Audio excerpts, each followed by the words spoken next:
Donald Trump has won over many never-Trumpers, but apparently he continues to do so, at least according to this New York Times story that says, the never-Trump coalition that decided, never mind, he's fine. That's the actual title, saying they signed open letters, dedicated a special magazine issue to criticism of him, and swore he would tear at the fabric of this nation. Now they have become the president's strongest defenders.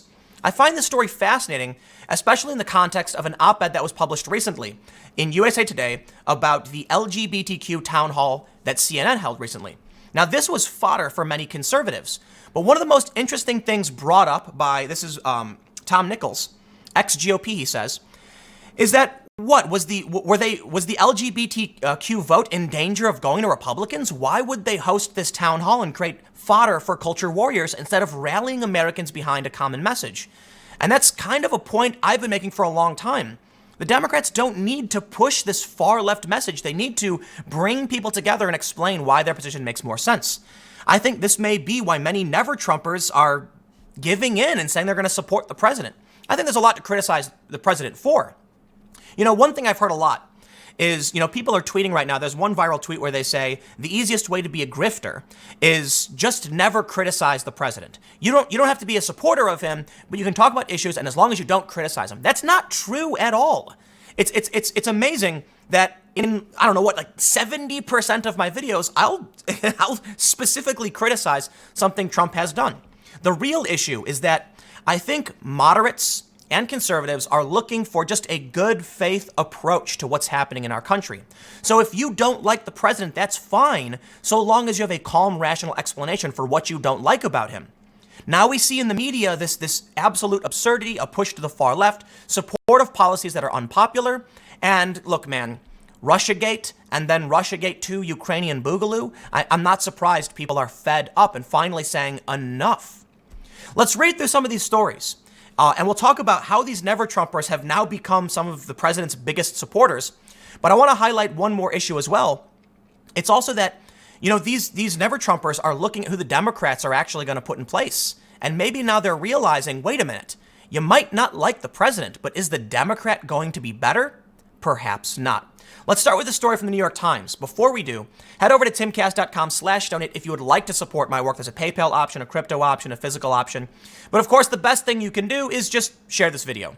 I'm competing with the likes of these big, massive corporate channels, and I don't have a massive marketing budget. If you think that I do a good job and, my content should be seen by others, all you got to do is share it on whatever platform, and, it's the best thing you can do. But there's other ways to support my work, so let's read. The Times reports, Eric Erickson could not have been clearer. Donald Trump was a racist and a fascist. It was no wonder, Mr. Erickson wrote, that so many people with World War II German symbols in their Twitter profile pics supported him. I will not vote for Donald Trump ever, he insisted, adding his voice to the chorus of never-Trump Republicans. This past week, Mr. Erickson, a well-known conservative blogger, titled one of his pieces, I support the president. In 3 years, he had come completely around a transformation that is a testament to President Trump's remarkable consolidation of support inside the Republican Party. The effort to impeach the president, Mr. Erickson wrote, was a desperate move by people who have never come to terms with him. Whoa, whoa, whoa, whoa, full stop. You mean to tell me that a never-Trumper now supporting the president amid Ukraine gates? You mean another scandal comes out and he pushes back and supports the president? I'll tell you what, man. This is the point I've been making. Okay, in the past few weeks, I have said what the Democrats are doing with the impeachment inquiry, with the far left push, they are sabotaging themselves. And here you can see it. They needed to only say to these Republicans, listen, we're hearing you, let's work together. Instead, they have gone off the rails with far left policies that nobody likes, giving healthcare to non-citizens, etc., and then pushing for an impeachment inquiry without a formal vote. And now you've got never-Trumpers being pushed into a corner where they have to support the president. You know what, man? This may be, there's two ways to look at it. That Trump really is the worst of the worst, and now they're realizing there is a worst of the worst. Or it could be that the Democrats really are losing it, and Trump was never really that bad in the first place. Perhaps so many never-Trumpers were never-Trumpers because of the fake news, because of the exaggerated claims about the president that are persistent. And perhaps they saw that and said, you know what? Maybe we've been misled. I mean, we're watching what the media does. Look at Russiagate. I think Russiagate was probably a big wake-up call for so many people saying, this was just not true. What's going on? You don't got to support the president to realize he's not that bad. Look, man, they talk about how you can't criticize the president and that if you do, his supporters will come at you. And that's not true. If you have a good faith argument against the president, the supporters will sit down and argue against you. They'll tell you you're wrong, but they're not going to try and destroy you, tear you apart, or cancel you. You can be a never-Trumper and still have respect across the spectrum. So the people who say this are people who think that there is a cult-like following of the president that's only his supporters, and that's just not true. I have had amazing debates and disputes with people who support the president, and get this, I'll tell you what. Principle is not a part of this feud going on. I'll tell you this. Because Donald Trump recently tweeted, we've got to end the senseless wars in the Middle East. We then saw the announcement from the Pentagon that troops were being sent to Saudi Arabia. I directly criticized him with a tweet saying, how can you say we're going to end these wars, but then send troops to Saudi Arabia? It's hypocritical. I got comments from Trump supporters that were actually supportive. And surprise, surprise, there are many people who are moderate and conservative who are acting on principle. And actually, Trump got a lot of flack over the Syria issue a few years ago with the missile strike. But Trump supporters were adamant, saying, no way, we're not going to back down on this. But the weirdest thing to me, which proves the tribalism, was I got insulted by the left for criticizing the president on his on this move to Saudi Arabia. And I was just like, dude, how are you mad at me right now? I'm criticizing Trump. And it was the Trump supporters who were saying, let's talk about it. And that's fascinating to me.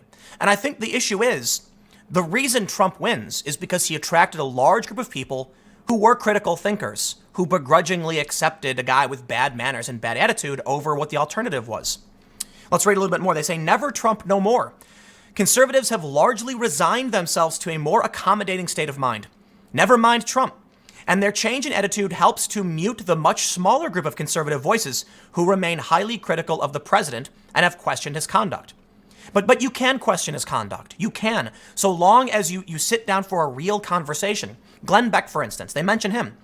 The radio host who once called Mr. Trump an immoral man who was absent decency or dignity now says that his defeat in 2020 would mark the end of the country as we know it.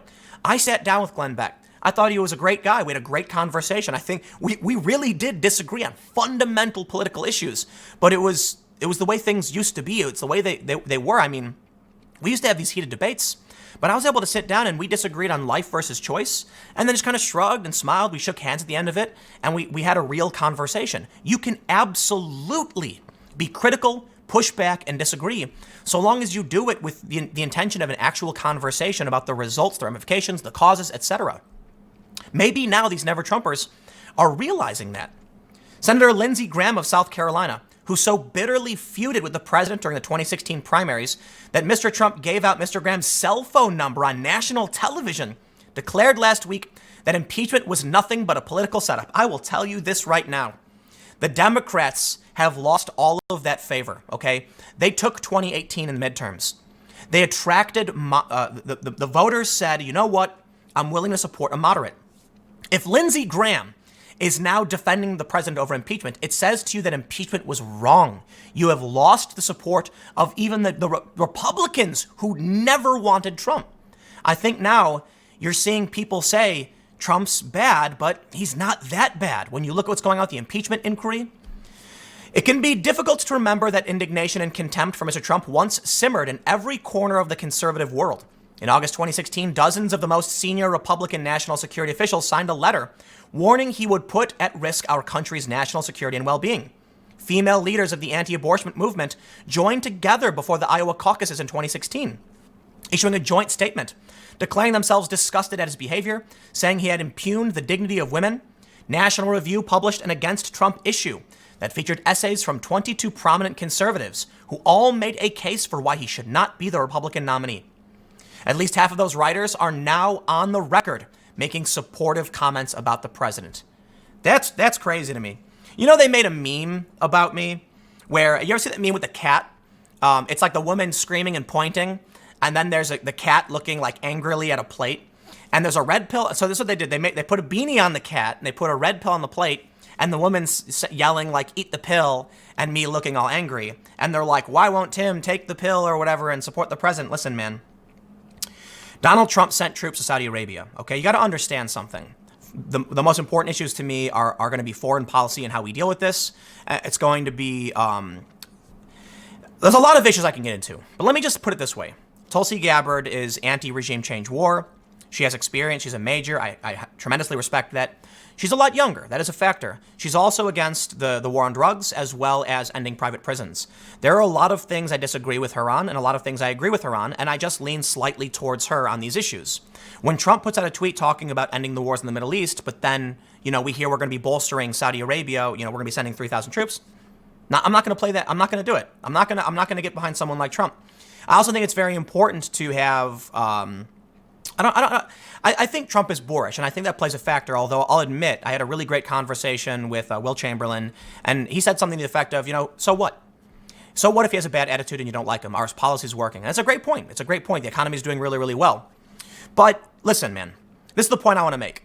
These people, in my opinion, don't have to become Trump's most ardent supporters. I think we need to all realize that while there are bad things about this guy, there are bad things about a lot of presidents, like most of them going back several decades. I get it, man. And Trump's attitude is certainly one of them. But are the policies working? And more importantly, are we going to find a way to move forward as a country? And what we're seeing with impeachment, this is truly terrifying. No vote, no due process, Russiagate, Ukrainegate, it never ends. This is not politics as usual. We should be talking about issues. And that's where the moderates won in 2018, and that's why they're going to lose again, and that's why these people who detested Trump have now flipped to support him. I don't need to support the guy. I don't really like him. It's fine. I'm not a mean person for the most part. If I ever met him, I'd be polite, I'd be civil, we'd have a fine conversation, and there are a lot of people I don't like I've talked to. I understand how these power dynamics work in this country. And that means if I want to win, we got to play like a game of chess. And you don't win the game of chess by insulting, degrading, and attacking the people who like Donald Trump. You do it by just trying to understand them and figure out how we can compromise on something to make a positive change. And it also means you don't always win. I say this to myself all the time. Whenever you experience a failure of some sort, tell yourself you can't win them all, but you can do better each time. There's another quote. You can't control the direction of the wind, but you can adjust your sails. This means we got to think strategically. So if these people now truly support the president, I have nothing but respect for them and their opinions. And that means I'll try harder to be a calmer, rational voice for how we can move forward. You don't have to like Tulsi Gabbard either. I just think it's great when I sit down at a dinner table with some Trump people and we find that area where we agree on and I say, okay, this is it. This is how we all learn to live together and avoid any kind of destabilization of what we all have together and how we can protect our interests. Sometimes our interests don't align. I truly believe most people just want the world to be a better place. We just disagree on how to get there. Let's move on from here, because I do have a lot I want to talk about. They're going to talk about the Never Trump taint. Still lingers 3.5 years later. National Review's editor Rich Lowry said regrettably that that week's magazine was remembered as the Never Trump issue. I wish they'd never come up with the phrase, he said. Mr. Lowry, who spent 3 weeks recruiting and assigning writers for the issue, still does not shy away from publishing or writing pieces that are harsh toward the president.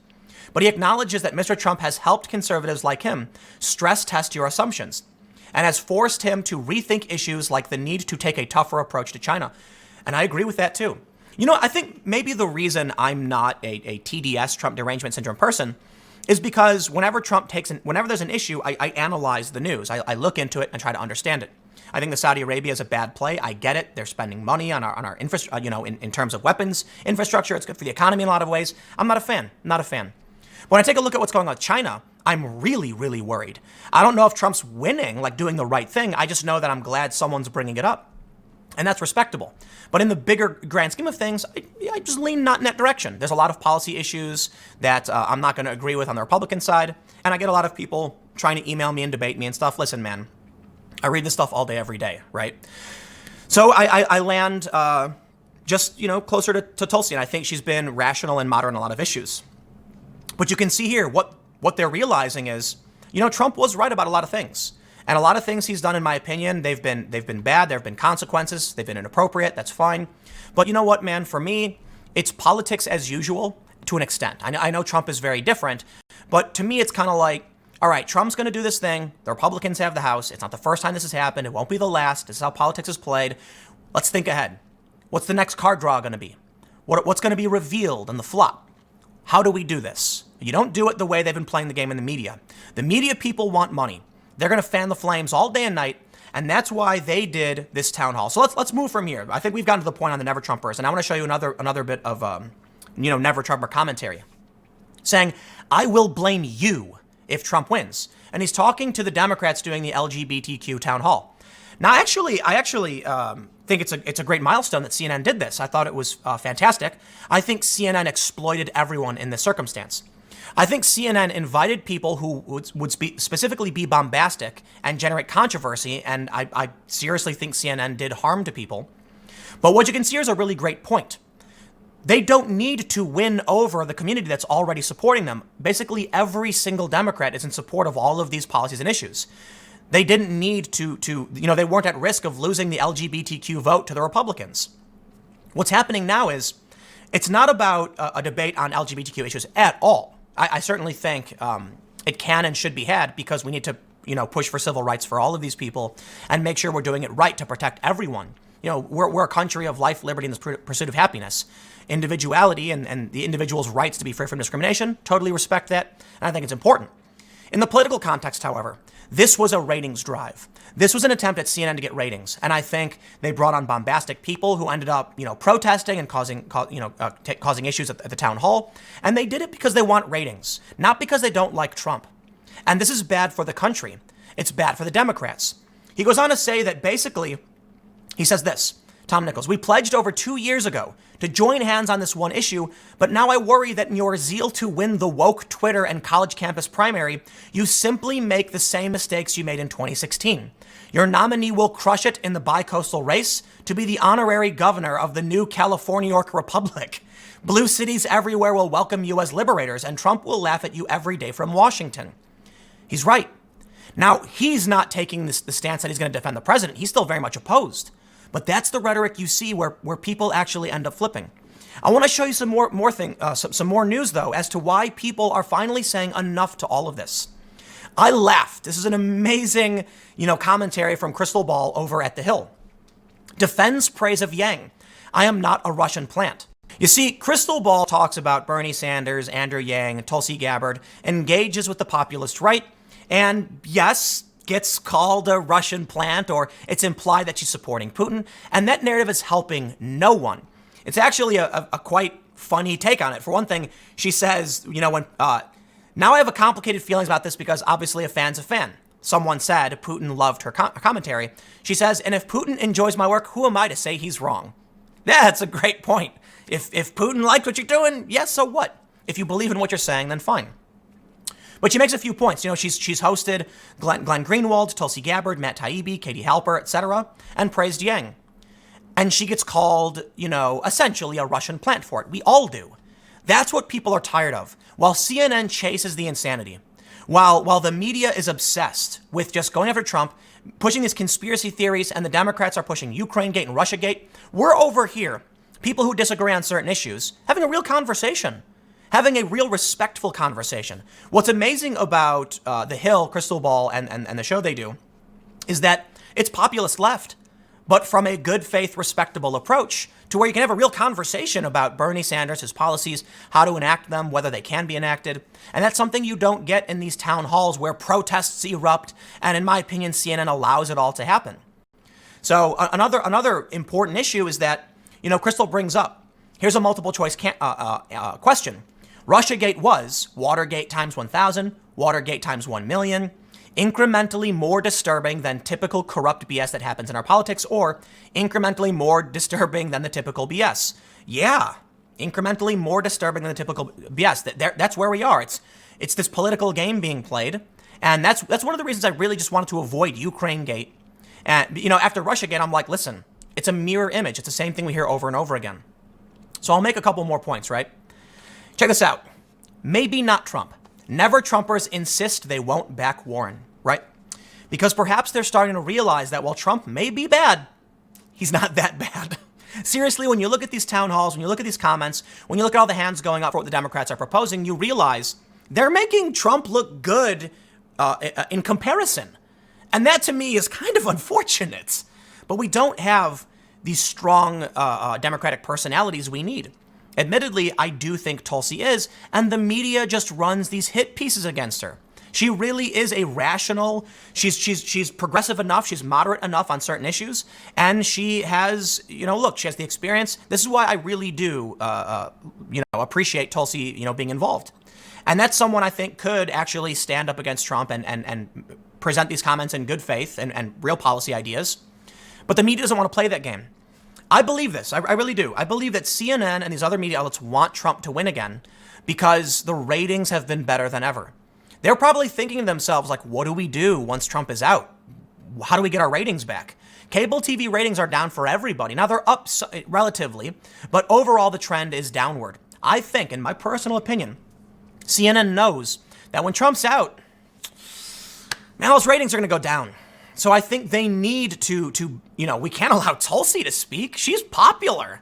I know she's not polling that high, but imagine if she got a fair shake, was presented in the media. It's very similar to what Bernie went through. Bernie broke through, and they still ripped it away from him. The media was still opposed to him, and the media is still very much anti-Bernie. So look at this. When you look at Elizabeth Warren, she's talking about a wealth tax, abolishing private health insurance, maintain Trump's quasi-protectionist trade policies. The agenda is too liberal for many never-Trump Republicans, and they are poised to sit out the 2020 campaign or cast their vote for a hopeless third-party challenger if Warren, 70, wins the Democratic nomination. Perhaps they didn't think about the ramifications of being a never-Trumper. In the end, Donald Trump is probably going to win re-election, and that means if you oppose him, did you really think the Democrats were going to become more moderate to find a good balance? Did you really think that was going to happen? The trend has been towards the far left over the past several years. Now, look, man, what concerns me the most about the far left is bad faith. Same for the far right. These bad faith tactics. Ocasio-Cortez demanding Trump, praising Trump for wanting to withdraw from Syria and then criticizing him for doing it. Fine, there's nuance there, I guess. The Green New Deal being absurd and just making no sense. These things are disconcerting. And I would like to support someone who's more left, because believe it or not, my politics are very, very left, especially how I run my businesses. The problem is the weird ideologies, the bad faith, the manipulation, the impeachment nonsense, the bad strategy, the failures, the lack of charisma, all piles up. And so I can sit here and be like, I get it. I get what Trump is. I get why he won. And I find myself in agreement with Matt Taibbi. Trump won for all of these reasons that have to do with class issues and policy. And you know what? We have to address those issues. We can't just demand Trump lose because we don't like him. That's not how it works. I'll tell you what, though. The never-Trumpers weren't thinking ahead. When they said no to Trump, they assumed all of this, what did you think? What did you think was going to happen? Yeah, you're not going to vote for anybody. And that's fine. I feel you, man. I feel you. I was never a Republican, right? So I never expected to vote for a Republican anyway. But I feel you when you say you're not going to vote for her either. I'm like, yep. We don't have any strong personalities. So I'll do this. I'll end this video with one more point. Amid all of the chaos with the Ukraine gate, Trump's favorability is relatively static. It's not shown any major swings. And we can look at Trump's approval rating, and it did go down around the start of the Ukraine gate scandal, but it's still higher than the beginning of September. These fluctuations still seem to be rather normal news cycle fluctuations. And as of today, even after a dip in his approval, it's higher than it was a year or 2 years ago. Now, when he first got elected, I know I always show this, it was higher. So there's the thing, man. Don't be surprised if we see more of this. Never Trumpers supporting the president or just abandoning the Democrats outright. Because, listen, the Democrats are going to go further and further left. They don't care about you never Trumpers. They never did. And you don't have to support the president. I certainly won't, and that's fine. But I think now people need to realize that the Democrats are spiraling out of control, at least in my opinion. And that means Trump will win again for a lot of reasons having to do with class and establishment, anti-establishment, and all of these things. That, listen, you've got these Democratic candidates actually campaigning in Mexico. I'm not exaggerating.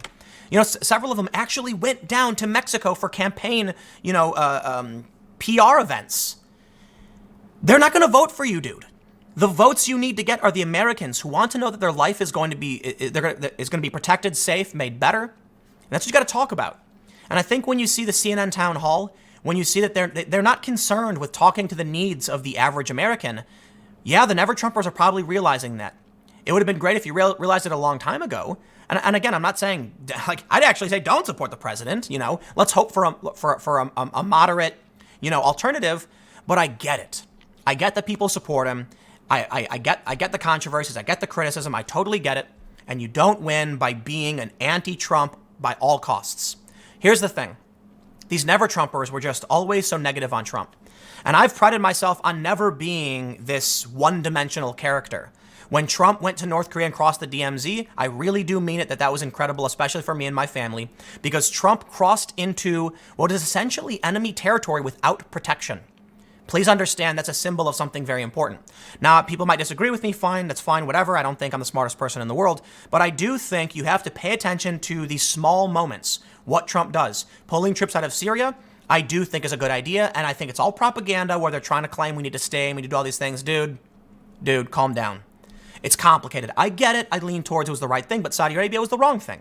We can't just be, 100% always in supportive and 100% always against. We need to talk about what's actually going on and debate the core issues. Otherwise, we're not going to actually solve the problems. So there you go. I'll leave it there. I don't want to make a super long video. Thanks for hanging out. Stick around. Next video will be coming up at 6 p.m. youtube.com/TimCastNews, and I will see you all there.